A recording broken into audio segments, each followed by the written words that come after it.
So I was, I'm very proud of that fact. And I've gotten a lot of credit over the years. I've gotten a lot of credit, especially within the construction industry. You didn't have women in the construction industry at high levels.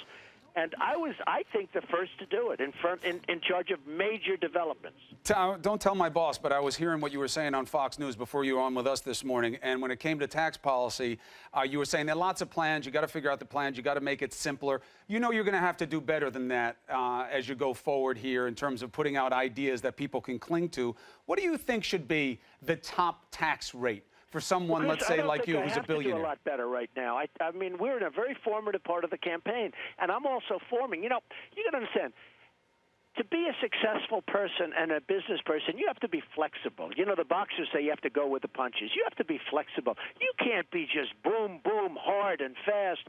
And a friend of mine who's a very, very successful guy, one of the people I've spoken to recently, Carl Icahn, is a friend of mine. And I said, Carl, if I pull this thing off, I'm putting you in charge of China and Japan. And he laughed. He said, I'll do it. You should call him. Have him on your show sometime. He's great. Great negotiator. One of the things that a friend of mine told me, also a very successful guy, they want me to come up with a 10-point plan, a 14-point plan, a 20-point plan. It doesn't necessarily work that way. When I bought Doral, everybody wanted it. Everybody. I didn't sit down and say, let's do a 14-point.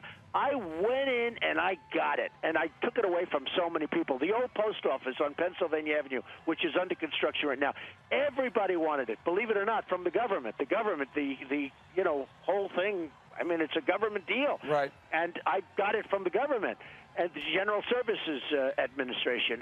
And I'll tell you what, and totally professional people, those people. But you got to have... But here's the point, Chris. Please. I didn't sit down and draw a plan that tomorrow I'll go and have a meeting. The next day I'll go and make an offer. I went in and I got it. I went in and got Turnberry in Scotland. That's one of the great resorts of the world. Everybody wanted it. I didn't wait around to do a 14-point plan. I went in and got it. So a lot of this stuff, when I hear about the plans, you got to get in and you got to get it done. Yeah, but that's not the way it works. You can't get in there not telling people what you're going to do. Form of tax, believe me, from the VATs to the fair tax to every single form of tax. Our tax code is too complicated. And we can simplify it so easily. How? Using intelligence, by having common sense. But, I mean, what do you simplify? Do you make the top rate go from 30-something to 20-something? I want to put H&R Block out of business. I want to put them out of business. A person with a simple tax return can't figure it out. They have to go out and pay a lot of money to these companies that go out and do your tax return for you. I want to put H&R Block out of business. Here's what you can do. You can have a fair tax. You can have a flat tax. Or you can leave the system alone, which is probably the simplest at this point. Leave the system alone and take out deductions and lower taxes and do lots of really good things, leaving the system the way it is. And I know exactly what I want to do. I just don't want to announce it yet. But one of the things we have to do, Chris, is simplify our tax code. Mr. Trump, help me with that. Complicated. Help me with that, because if I were sitting across from you, making you a pitch to do anything for you, and I said, look, I got a plan, but I'm not going to tell you yet. I think I'd get an eye roll and I'd get ushered out of the office. I'm prepared to tell you right now on your fantastic show that's getting better ratings all the time because you have Trump on so much, okay? This is the first time I've had Trump on, if I may speak about you in the third person. When I say Trump, I'm saying Trump or Trump-related, okay? Oh, I got you. Trump-related, definitely. Well, look, as you know, you'll have me on again. We offer an open forum to everybody. I know I want you to get these ideas out there. You've talked about the military. You say you'd hand it to ISIS. The Iran deal stinks. People are going to want to know what how did you say? I'd hand what to ISIS? You would hand it to ISIS. You would give it to them. You would really take them on. You said, so your definition of handed is a lot different than mine. I'm not saying that you would give something to them. There's no question. How would you knock the hell out of them? I would take the oil away. I'd take their money away. I'd take their source of money away. How do you take the oil? I'd make sure that Saudi Arabia and by the way, Iran, which gives plenty of money to ISIS, I would make sure, believe it or not, Iran is funneling money into ISIS too. And Iraq is going to Iran, just like I predicted how do you in do 2004. You put troops on the ground? I would go in and take the oil, and I'd put troops to protect the oil. I would absolutely go in. I'd take the money source away, and believe me, they would start to wither and they would collapse. But what about, but you have to get the oil. And, Iran would say, we're actually one of the ones who are fighting you, fighting ISIS for you in a lot of places, and that's why they got some leverage at that deal table. With Iran. Even if the deal isn't approved, they still get the money, which is something I heard the other day, which is impossible. They're going to be so rich, so powerful, so mean, They're going to be so angry. But that's not exactly how it works. If they don't do what they need to do, there is a snapback. Deal. It's going to go down as one of the dumb deals of all time. And one of the most dangerous deals ever signed. There is a snapback provision, though, that if they don't do what they're supposed to do, then the sanctions get back in. I mean, that's one of the things they're protecting. But I'm talking about the $150 billion and all the other money they're going to be getting. Chris, they're getting a fortune. They're getting tremendous amounts of money. There's no question they're going to get money. Approved, they're still getting much of what they wanted to get. The question becomes, what was the better deal? What would you do? You know you can't sit down. What would I have done? Yes. First of all, I would have doubled the sanctions. Then I would have said, before we start, I want our prisoners back. Then after that, I would have made a good deal. And there wouldn't have been 24 days. But your allies, and by the way, your allies aren't with you on the sanctions. They want to do business. No, that's part of leadership. You got to get the allies with you. You got to get them. Of course, Putin's not going to. I mean, the different people that are involved aren't going to be with you. You know why? Because they can't. They have no respect for our president. But what do you think happens if you're sitting across from Rouhani or you're sitting across from Vladimir Putin, and you look at him and you say, "You get out of Ukraine," and he says, "Make me." Now what?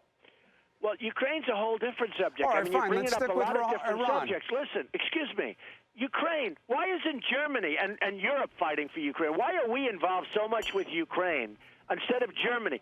Germany is a very powerful, very rich country. I mean, they don't owe money like we do. They don't have a $19 trillion number on their balance sheet that's going to destroy them. People will say it's eventually. leadership, that America goes first. Germany should be involved. Why isn't Germany and all of the European countries? They're still buying oil. They're still taking gas. They're taking everything from Russia, and we're standing there fighting about Ukraine. If you're sitting, excuse me, Chris, why isn't Germany, which is tremendously powerful and very strong and has probably the greatest leader in the world right now, in Merkel, why isn't Germany fighting Russia over Ukraine? Why is it always the United States? We're like the policemen of the world. Germany, as you know very well, doesn't have that kind of military capacity that the U.S. has, and there are reasons for that as well. But they have tremendous economic power.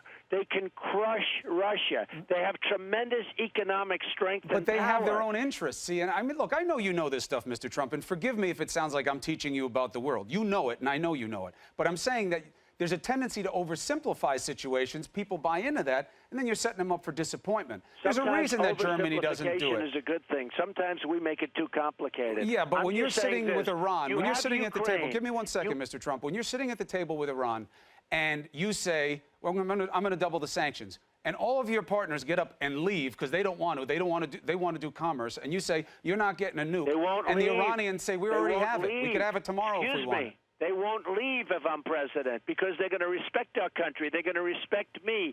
They're going to do what I tell them to do. We have a lot of power over those countries. We have a lot of power over those countries. But they won't leave. They'll do the sanctions. Why would you do this deal if you didn't absolutely have to? Long term, you would bring Iran to the table. Why didn't we get our prisoners back? You know what they said? They said we're not going to ask for the prisoners. Chris, we're not going to ask because it'll complicate the negotiation. And yet we gave back a nuclear scientist to Iran. We gave them back the nuclear scientists that they wanted. We can't ask for 4 prisoners that are sitting there. One of them's there because he's a Christian in a horrible prison. He's there because he's a Christian. I met his wife. She's an amazing woman.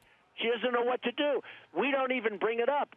I tell you what, I guarantee you that if I were president, this deal wouldn't be made. A deal would be made that's 100 times better. 100 times better. What is the deal that's 100 times better? Chris, what about 24 days to go and inspect? You have 24 days.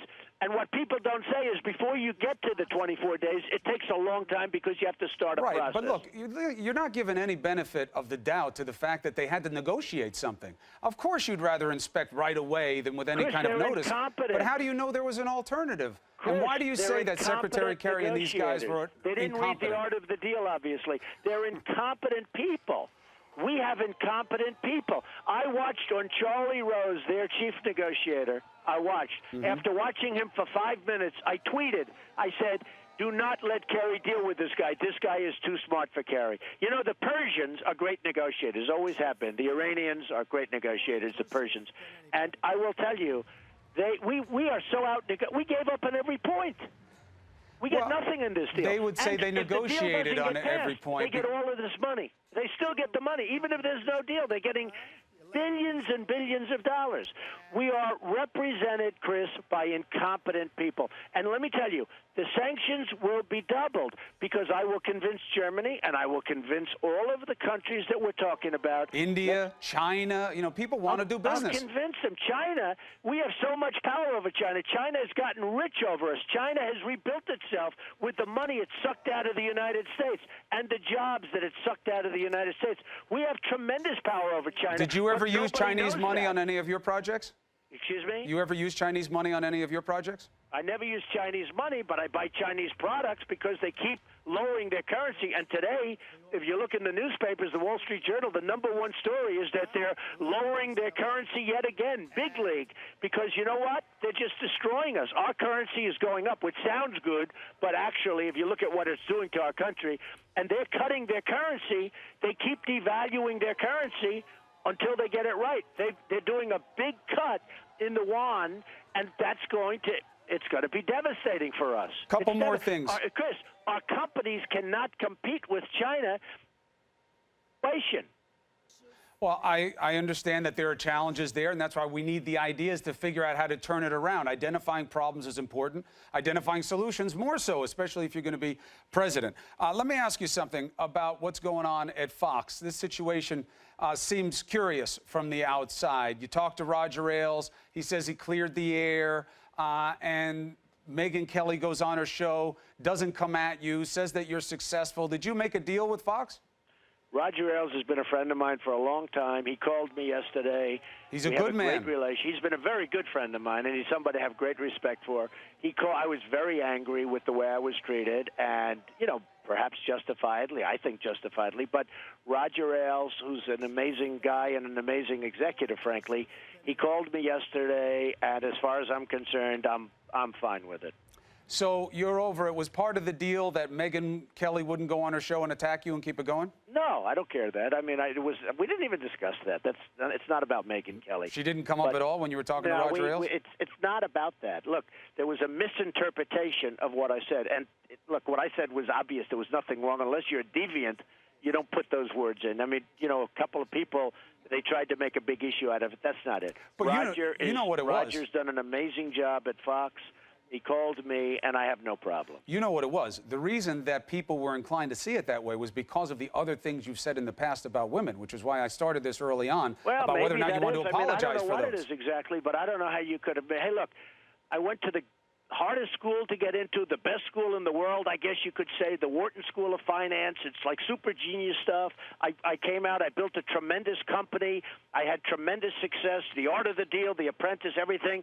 Who would make a statement like that? I didn't make a statement. In fact, Chris, if you think about it, smart men aren't always good to women, though, right? I mean, I've always been good to women, and there will nobody be better to women as a president because I'll take care, when I talk about health issues, I will take care of women like nobody else can. Certainly Jeb Bush doesn't even know what he's talking about. He admitted that the other day. And believe me, that will be his 47%. That will be the statement, just like it took down Romney, the 47%. His statement on women's health issues will take him down. Well, it will if somebody else is offering ideas that are so much better than his, then they highlight a deficiency. That's the task for you and the other candidates. But I think you're going to see that come along very, very soon. And you know what? You do have to have flexibility. Remember what I say. When these guys come and issue these plans, and they're hard and fast, you've got to go with the punches, like the boxers say. I mean, right, but you have to have a core set of ideals. You have to have certain flexibility. You got to have a core set of ideals, You have to get it through this vast web, and nobody knows politics better than I do. I've dealt with politicians all my life. You have to get this through and pass through a vast web. We can't just keep signing executive orders all over the place. Right. So I want to have flexibility. I have to. But you have to have core principles that people can grab onto and vote for you. Bush, and by the way, Hillary Clinton won't. She won't take care of it like I will. Believe me. How can you say that? How can you say Hillary Clinton won't take care of women's health the way you will? Because I know my capability, and I think I know her capability, and I'm much more capable than she is. But some would say that for women, just on the issue of being pro-choice alone would give her an advantage. Some would, but there are plenty of women that agree with me on that issue, with the exceptions. You know that. But there are plenty of women that agree on that, with me on that. I mean, we're not just talking about me. Many women agree. That's not just a man issue. That's a woman issue, too.